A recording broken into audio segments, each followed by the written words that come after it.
काल राज्याचे मुख्यमंत्री एकनाथराव शिंदे साहेब, देवेंद्रजी, मी स्वतः, चीफ सेक्रेटरी आणि बाकीचे अधिकारी अशा अनेकांचे काही लोकप्रतिनिधी पण होते. त्या सगळ्यांच्या बरोबर जुन्या पेन्शनच्या बद्दल मीटिंग झाली. वेगवेगळ्या संघटनेचे कामगार नेते देखील त्याच्यामध्ये हजर होते आणि आम्ही अतिशय समजावून त्यांना सांगितलं की हे सरकार आता जी 3 लोकांची कमिटी केलेली होती त्यांचा अहवाल आलेला आहे. तो अहवाल आपल्याला मिळालेला आहे. तो अहवालाच्या बद्दल finance, ACS finance, chief secretary असे 3-4 बसून कामगार लिडरांच्या बरोबर त्या ठिकाणी चर्चा करा. ह्याच्यात आम्ही तिघांनी त्यांना सांगितलं की आपल्याला कुठल्याही परिस्थितीमध्ये पेन्शन द्यायची. तुम्हालाही माहिती असेल, सभागृहामध्ये देखील मी देवेंद्रांनी सांगितलं. मी तर उलट सांगितलं की केंद्र सरकारचा काही ह्याच्याबद्दल अभ्यास चालू आहे. त्यांनी पण समिती नेमलेली आहे, परंतु त्याच्याशी हे लिंकअप आम्हाला करायचं नाही. परंतु ते जर आलं तर ते पण आपण पाहूया. ह्यांचाही जो काही अहवाल आलेला आहे तोही त्या ठिकाणी तपासूया आणि आपल्या कर्मचाऱ्यांचा, आपल्या अधिकाऱ्यांचा पेन्शनच्या बाबतीमध्ये जो काही योग्य निर्णय असेल तो त्या ठिकाणी घेतला जाईल.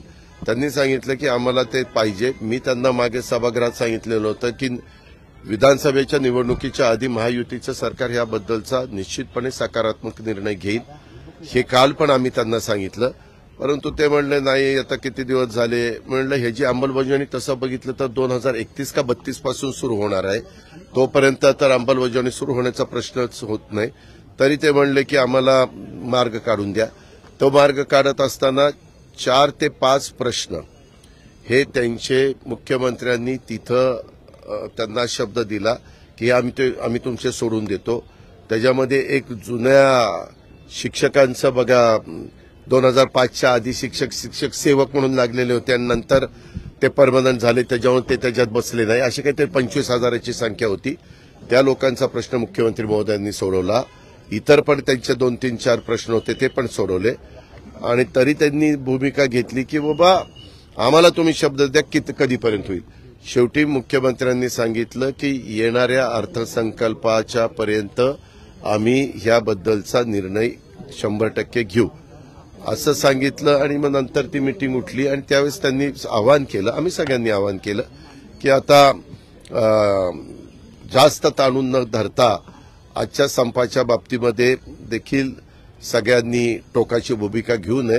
कारण सरकार तसं बघितलं तर पत्रकार मित्रांनो, तुम्ही काल एक बातमी पण वाचली असेल, आरबीआयनी एक सगळ्या राज्यांना कळवलं.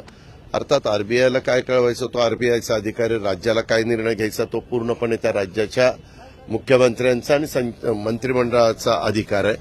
आणि तशा पद्धतीनं काल एकनाथराव शिंदेंनी फार पॉझिटिव्ह भूमिका तिथं घेतलेली होती. हे आम्ही सगळ्यांनी पाहिली आणि त्याला आम्ही पण सगळ्यांनी सपोर्ट दिला. 15 तारखेला काल आम्ही अमित भाईंना भेटलो. काल आम्हाला भोपाळला तिथल्या डॉक्टर यादवांच्या मुख्यमंत्री आणि दोघांच्या उपमुख्यमंत्र्यांच्या शपथविधीच्या कार्यक्रमाला आम्ही तिघही गेलो होतो. त्यावेळेस सध्या राज्यामध्ये निर्माण झालेला कांदा प्रश्न, दुसरा राज्यामध्ये निर्माण झालेला इथेनॉल प्रश्न, असे 3 प्रश्न जे काही महत्वाचे आहेत. दुधाच्या प्रश्नाच्या संदर्भामध्ये जोपर्यंत पावडर दुधाची ही एक्सपोर्ट होत नाही आणि त्याच्यामध्ये केंद्र सरकारने जर हस्तक्षेप करून काही निर्णय घेतला तर त्याचा फायदा देशातल्या सगळ्याच दूध उत्पादकांना होईल. म्हणून तो एक विषय आम्ही घेतलेला आहे.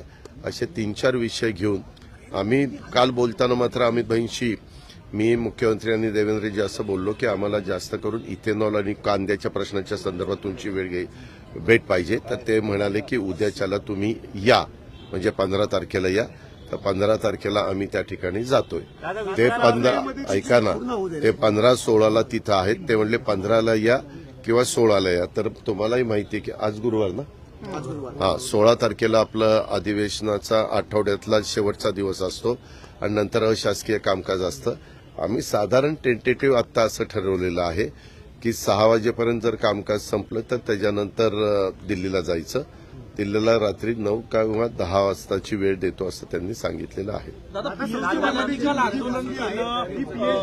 पीएचडी वाल्याच्या बद्दल मी जी काही भूमिका तिथं मांडत होतो त्या भूमिकेचा विपर्यास करण्यात आलेला आहे. काल रात्रीच मी प्रेस नोट त्याच्याबद्दल काढलेली आहे, मी ट्विट त्याच्याबद्दल केलेलं आहे. त्याच्यातनं आमच्यासारख्यांनी बोलत असताना मी त्यामध्ये फार कुठं दिवा लावणार आहेत असा काहीतरी माझ्या तोंडातनं शब्द गेला, तर त्याचा खूप मोठा गाजावाजा करण्यात आला. त्याच्याबद्दल मी दिलगिरी व्यक्त केलेली आहे. त्या संदर्भामध्ये माझी जी काही भूमिका आहे ती स्पष्टपणे मांडलेली आहे. मी मागे सभागृहामध्ये देखील सांगितलं की चीफ सेक्रेटरीच्या अध्यक्षतेखाली राज्य सरकारने एक समिती केलेली होती आणि त्या समितीनं साधारण महाज्योतीमध्ये, सारथीमध्ये, बार्टीमध्ये ह्या वेगवेगळ्या ज्या काही आपल्या संस्था आहेत त्याच्यामध्ये किती विद्यार्थिनींना बाबा एमपीएससीमध्ये, यूपीएससीमध्ये, IAS, IPS वगैरे या सगळ्या गोष्टी ज्या काही आहेत ह्याच्यामध्ये कशा पद्धतीनं आपण संधी दिली गेली पाहिजे, आपण डॉक्टरेटच्या पीएचडीच्या संदर्भामध्ये काय भूमिका घेतली पाहिजे. आता काय झालं पत्रकार मित्रांनो, मला कुणालाही टीका टिप्पणी करायची नाही, परंतु काहींनी पीएचडी हे जे काही राजकीय नेते आहेत त्यांच्यावर पीएचडी चाललेली, म्हणजे मी आता त्या राजकीय नेत्यांची नावं घेत नाही, परंतु राजकीय नेत्यांच्यावर पीएचडी करून, पीएचडी हे खूप महत्वाचं अशा प्रकारचं शिक्षण आहे, त्याबद्दल दुमत नाही, त्याच्यामध्ये खूप अभ्यास करावा लागतो हेही आम्हाला मान्य आहे. परंतु ते पीएचडी करत असताना तो विषय त्या पद्धतीचा पाहिजे.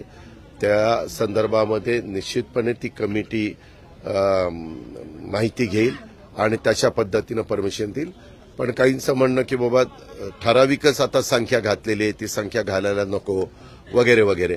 आता आमचा साधारण कल असा असतो, काही लोकांनी पीएचडी व्हावं, काही लोकांनी वेगवेगळ्या करिअर निवडावं, काही लोकांना आता ह्याच्यामध्ये कौशल्य विकास कार्यक्रमामध्ये देखील वेगवेगळ्या प्रकारच्या अनेक नोकऱ्या त्या ठिकाणी मिळू शकतात. ट्रेनिंग दिलं तर नोकऱ्या त्या ठिकाणी मिळू शकतात, ते ट्रेनिंग त्यांना द्यावं. मध्ये आम्हाला एक माहिती अशी मिळाली, जर्मनीमध्ये जर्मन भाषा जर येत असेल तर प्लंबर, फिटर वगैरे अशा प्रकारच्या कोर्स केलेल्यांना जर्मन भाषा मात्र आली पाहिजे. जवळपास 4 लाख मुलींची तिथं गरज आहे.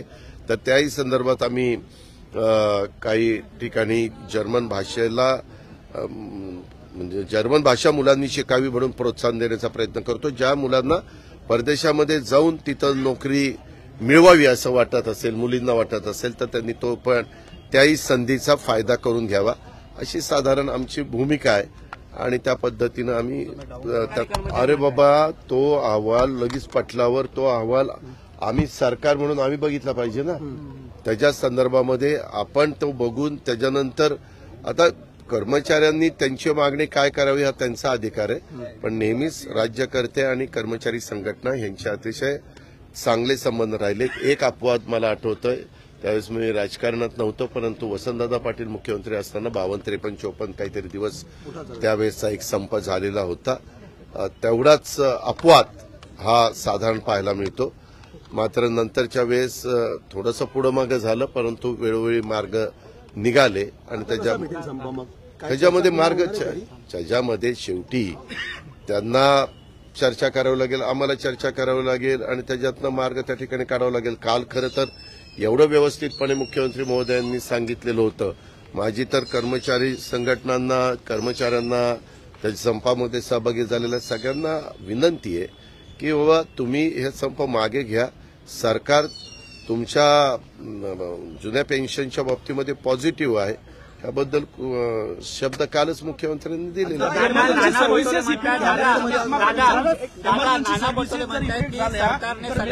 आज लगेच तुम्ही काहीतरी नवीन टॅगलाईन चालू नका किंवा ब्रेकिंग न्यूज चालू नका. आम्ही त्याच्यामध्ये व्यवस्थितपणे चर्चा करून मार्ग काढायचा प्रयत्न करू. का हे नाना, काका, बाबा, हे कोण का अण्णा, बापू, कोण काय बोलतात त्याचं काय मला विचारतात. त्यांना जे वाटतं ते विरोधी पक्षाचे आहेत, ते काँग्रेस पक्षाचे अध्यक्ष आहेत.